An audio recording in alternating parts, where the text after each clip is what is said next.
warahmatullahi wabarakatuh.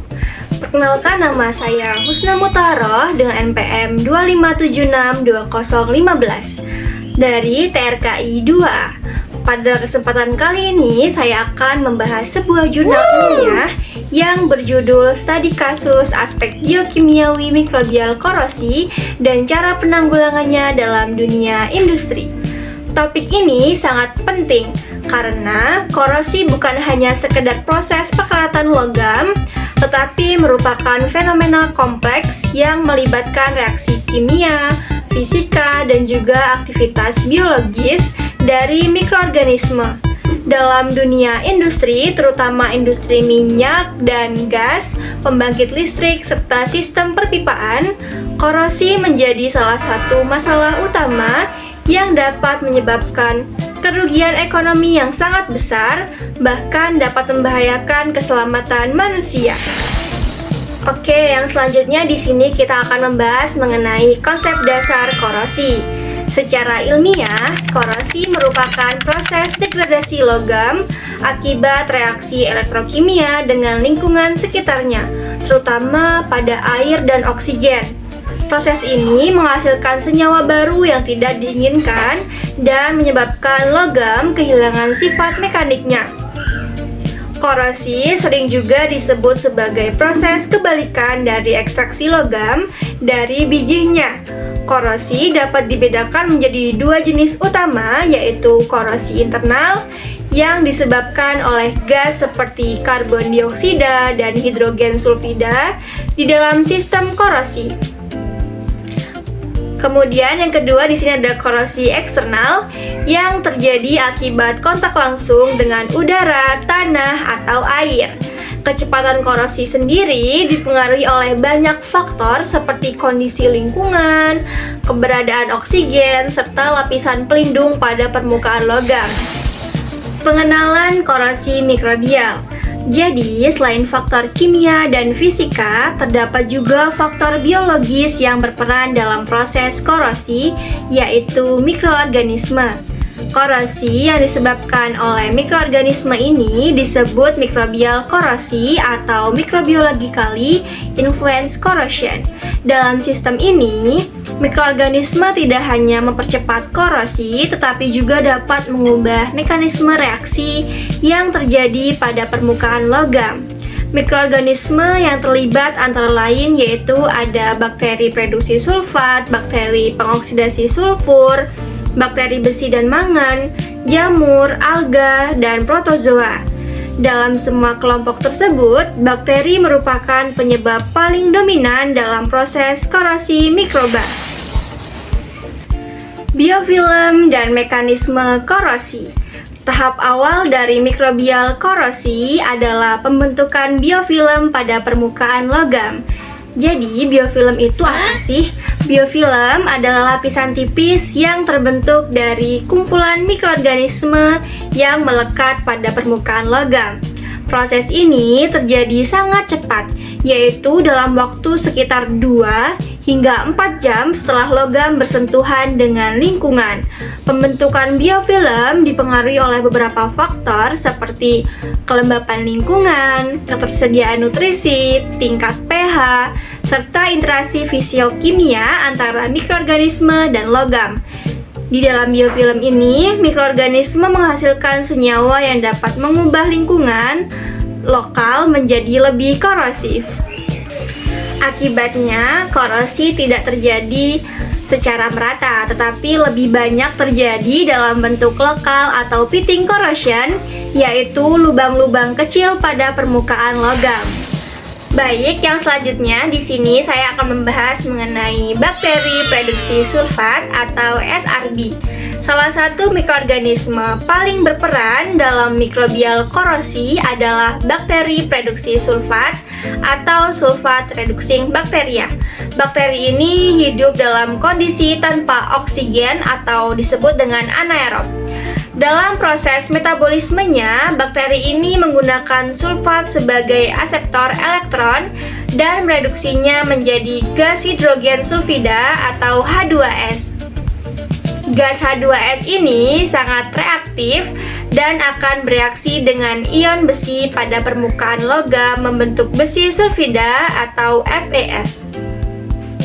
Secara elektrokimia, ion besi Fe2+ akan mengalami oksidasi menjadi Fe3+ melalui pelepasan elektron. Elektron yang dilepaskan ini kemudian digunakan dalam reaksi lain yang mempercepat proses korosi. Hasil penelitian menunjukkan bahwa keberadaan SRB dapat meningkatkan laju korosi hingga 3 kali lipat dibandingkan kondisi normal tanpa mikroorganisme. Sekarang kita masuk pada jenis mikroba lain.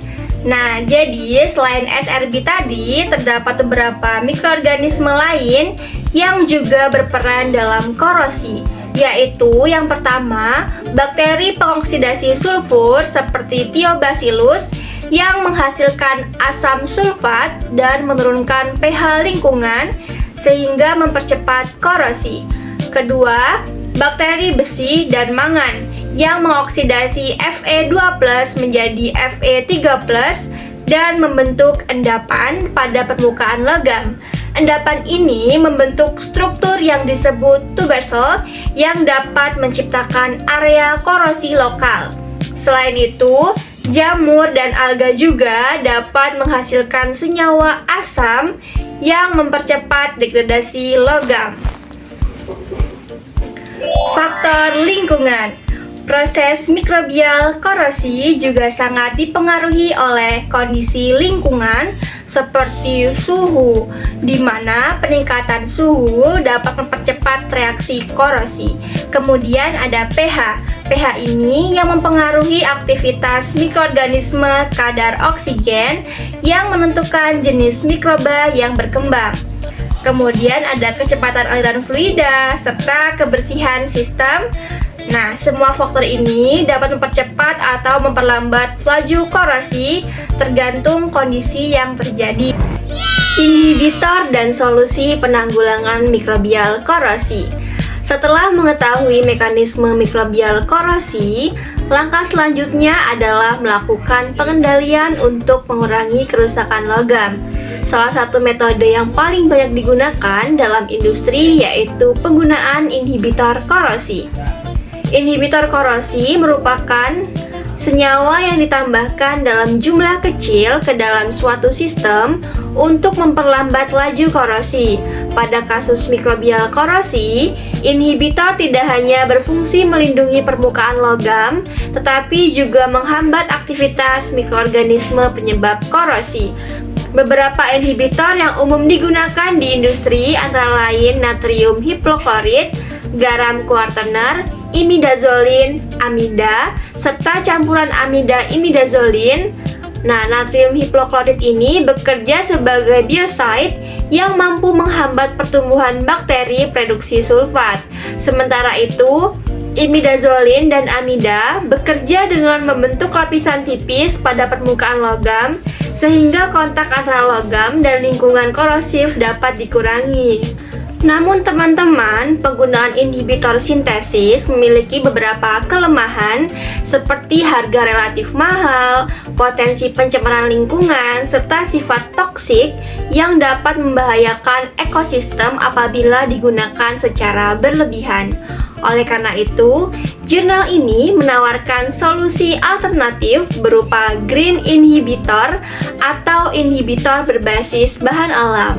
Beberapa bahan yang berpotensi digunakan adalah ekstrak daun tembakau, teh, kopi, lidah buaya, dan daun pepaya.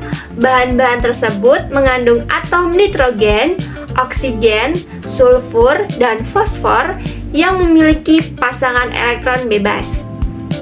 Pasangan elektron bebas tersebut dapat berikatan dengan ion besi dan membentuk lapisan pelindung pada permukaan logam. Lapisan ini berfungsi menghambat reaksi korosi sekaligus mengurangi aktivitas mikroorganisme penyebab korosi. Dengan demikian, penggunaan ekstrak bahan alam menjadi solusi yang menjanjikan karena lebih ramah lingkungan, mudah diperoleh, memiliki biaya yang lebih rendah, serta mendukung konsep industri berkelanjutan di masa depan. Baik, videonya akan berakhir. Di sini kita akan membahas mengenai kesimpulan.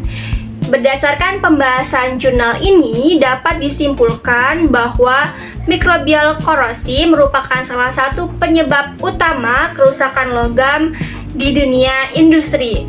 Bakteri produksi sulfat memiliki peran paling dominan dalam mempercepat proses korosi.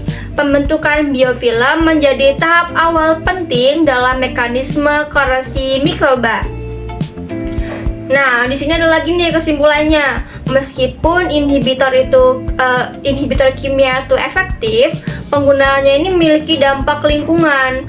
Nah, oleh karena itu, penggunaan ekstrak bahan alam menjadi solusi alternatif yang lebih ramah lingkungan dan pastinya berkelanjutan. Oke teman-teman, di sini masuk ke sesi terakhir yaitu sesi penutup. Demikian presentasi ini saya sampaikan.